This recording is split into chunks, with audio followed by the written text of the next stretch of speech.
Okay so bird eye view series overview series में अब बारी है ऑडिट का चैप्टर नंबर 8। 100% कवरेज नहीं होगा लेकिन मोटा मोटा सब कुछ कवर हो जाएगा। चलिए शुरुआत करते हैं audit report chapter number 8। Overview and the purpose of audit reports definition formal document issued by the auditor providing an independent opinion on whether the financial statement present are free from are are presenting a true and fair view. Okay objective क्या क्या है? Enhance stake holders confidence by ensuring financial statement are free from material misstatement, reflect compliance with applicable financial reporting framework. Significance क्या क्या है?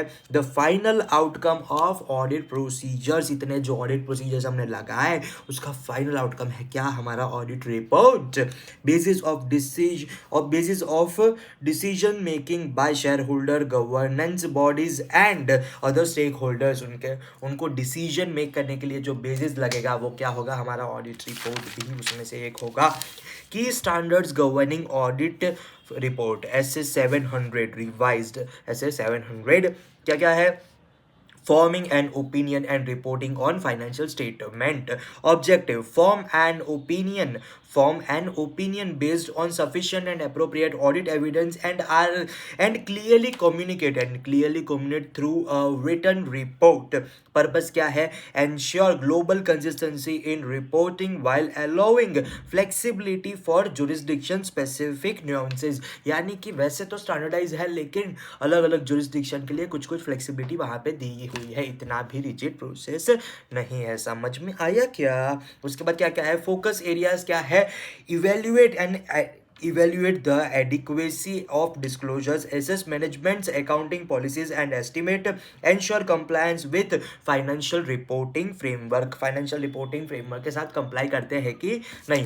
SA-705 modification of auditor's opinion, types of modified opinion, qualified opinion, adverse opinion, disclaimer opinion क्या है? Types of modified opinion, qualified opinion, adverse opinion, disclaimer opinion. Qualified opinion for material but not pervasive misstatement. Adverse opinion for material and pervasive misstatements. Disclaimer of opinion for insufficient evidence with potential material and pervasive effects. SA-701 SA-701 क्या है? communicating key audit matters KAM काम, ठीक है? काम क्या है? communicating key audit matters. Scope: mandatory for listed entities or as required by law. Purpose: highlight matters of significant auditor attention and professional judgment during the audit. यानी कि हमें auditor को ऑडिट करते समय जो जो मैटर्स इंपॉर्टेंट लगे उसने उसको कहाँ पे डाल दिया? काम में, ठीक है? SA-701 content explanation to the issue, procedure performed and their outcomes. कि क्या इश्यू था, क्या प्रोसीजर लगाया और क्या मिला? क्या इश्यू था, क्या प्रोसीजर लगाया और क्या मिला? ठीक है। SA-706 emphasis of matter and other matter paragraph. Emphasis of method EOM and other matter paragraph OM paragraph. Emphasis of matter paragraph draws attention to significant disclosures. कि भाई देखो वो क्या करता है? रेफरेंस देता है फाइनेंशियल स्टेटमेंट में डिस्क्लोजर्स का कि भाई ये देख लो, ये डिस्क्लोजर्स देख लेना क्योंकि ये डिस्क्लोजर्स सिग्निफिकेंट डिस्क्लोजर्स है मेरे हिसाब से। ऐसा कौन बोलता है? ऑडिटर बोलता है EOM पैराग्राफ में, ठीक है? Other matter paragraph highlights matters not presented in financial statement but relevant to user understanding. यानी कि OM पैराग्राफ तो और भी ज्यादा इंपॉर्टेंट हो गया। कैसे? कि भाई देखो ये चीज ना मेरे लिए मेरे हिसाब से ना ये सिग्निफिकेंट थिंग है लेकिन वो फाइनेंशियल स्टेटमेंट में तुमको नहीं दिख रही है, लेकिन मैं तुमको बता देता हूँ, वो नहीं बताएगा, मैं तुमको बता देता हूँ। OM पैराग्राफ में वो चीज है, ठीक है? क्या है? Highlighting matters not presented in financial statement but relevant to user understanding. यानी कि फाइनेंशियल स्टेटमेंट में नहीं है लेकिन तुम्हारे समझने के लिए बहुत ज्यादा जरूरी है।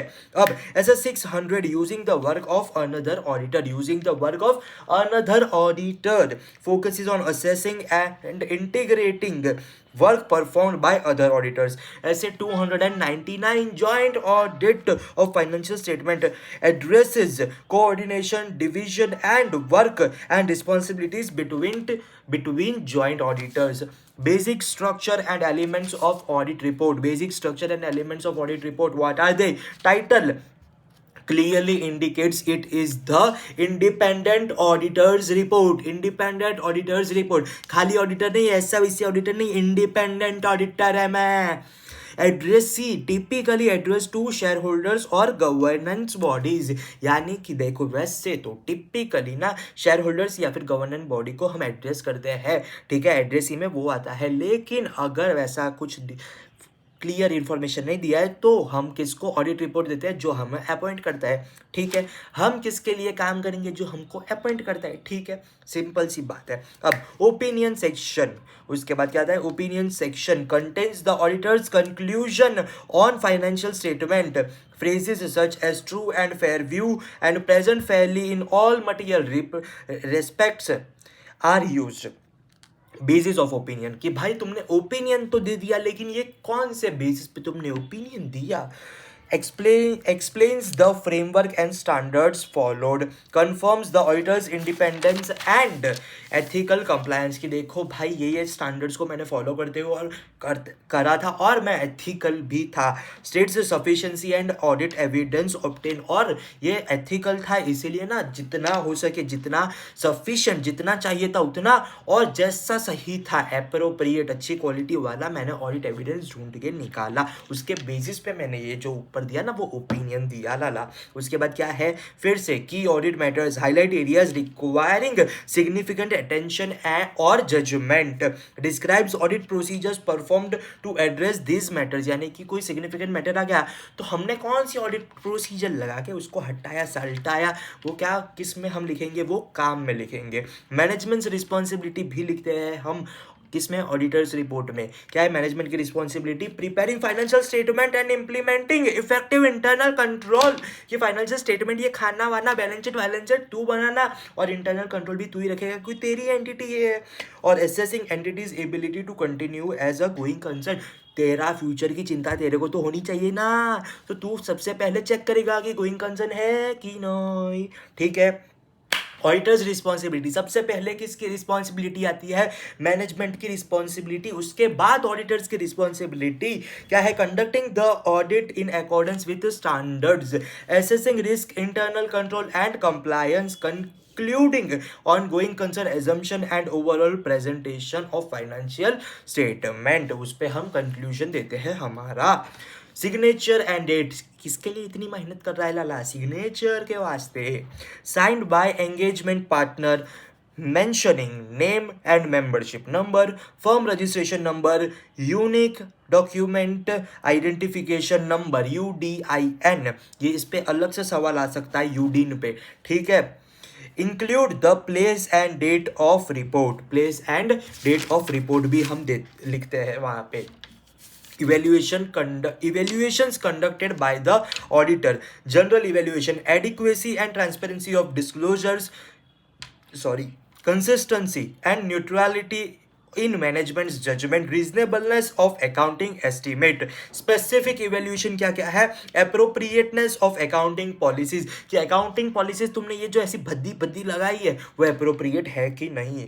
clarify reliability and comparability and understandability of financial information, compliance with statutory requirements. statutory requirement के साथ तुमने comply किया कि नहीं. उसके बाद types of audit opinion, कौन कौन से टाइप के हम ऑडिट ओपिनियन दे सकते हैं? सबसे पहले तो अनमॉडिफाइड ओपिनियन, उसके बाद मॉडिफाइड ओपिनियन. मॉडिफाइड में भी अलग अलग है. सबसे पहले unmodified opinion, issued when financial statement comply in all material respects with applicable financial reporting framework.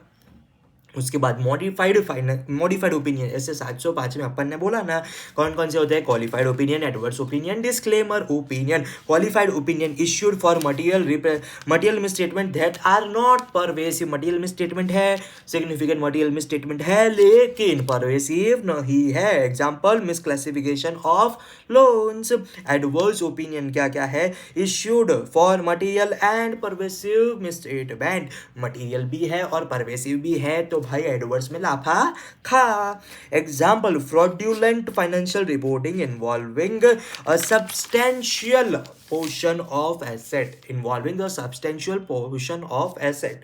disclaimer opinion में क्या है, issued when auditor cannot obtain sufficient evidence and the potential effects are material and pervasive, incomplete data due to system migration errors।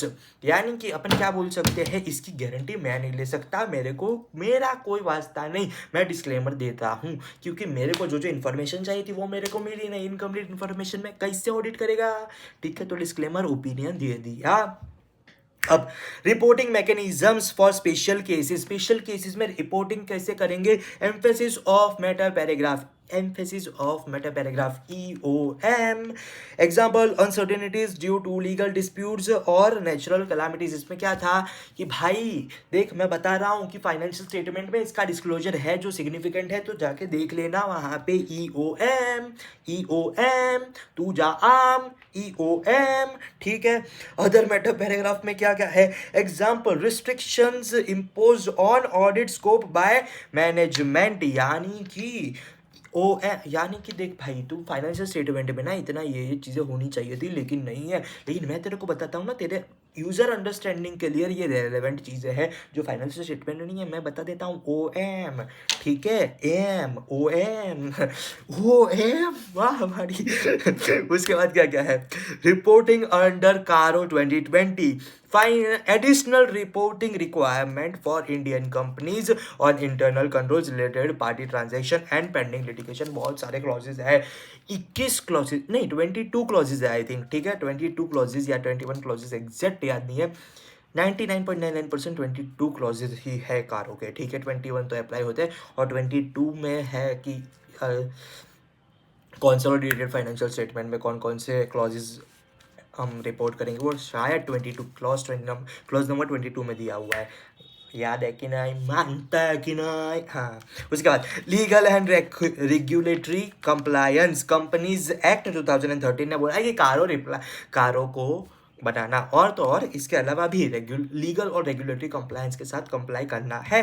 Companies act 2013 require specific mentions in the audit report including auditors independence, compliance with ethical standards, unique document identification number mandatory for all audit reports to prevent misuse or forgery, ensures traceability and authenticity, यानी कि जो CA नहीं थे वो भी बोल के audit कर देते थे ना, तो उसके लिए वो ना करे ना, उनको चमाटमाने के लिए क्या बनाया, यूडीन बनाया, unique document identification number. Practical illustrations की यहाँ पे जरूरत नहीं है, यहाँ पे ये चैप्टर होता है समाप्त, 13 मिनट में समाप्त कर दिया लाला। मिलते हैं अगले वीडियो में, तब तक लिए बाय बाय, टेक केयर, हर हर महादेव, जय श्री राम।